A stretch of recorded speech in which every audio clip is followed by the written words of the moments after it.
Mapagpalang araw po sa inyo lahat mga kapatid.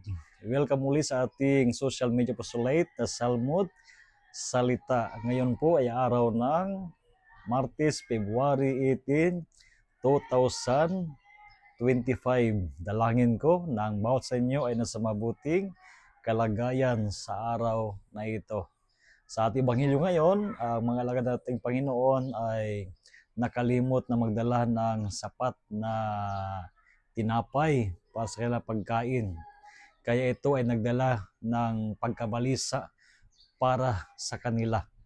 Kaya nang napansin ito ng ating Panginoon, sila ay pinagsabihan, mag-ingat kayo sa libadora ng mga Pariseo at ni Herodes, sapagkat itong mga taong ito ay mga taong sinusundan at nagbibigay ng impluensya sa kanilang mga tagasunod.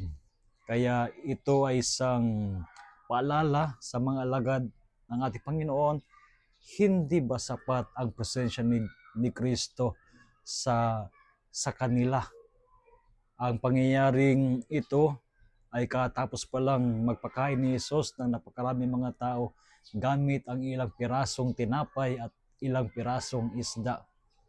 Sabi ni Jesus, hindi pa ba ninyo naintindihan ang mga ginawa ko sa pagpapakain sa mga tao at ilan ang mga natira na pagkain? Kaya isang hamon para sa mga lagad na magkaroon ng panampalataya kay Jesus. Kung si Jesus ay kasama-sama nila, hindi ba sapat ang presensya ni Jesus?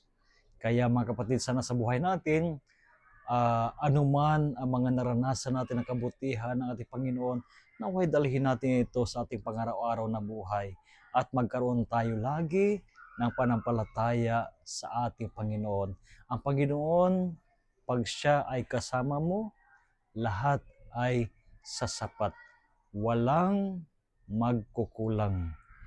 There will always be enough, sapagkat ang Diyos na siyang pinanggagalingan ng lahat ng biyaya ay siyang magkakaloob ng inyong pangangailangan. So again, a blessed day sa inyong lahat at naway pagpalain kayo ng Diyos sa araw na ito.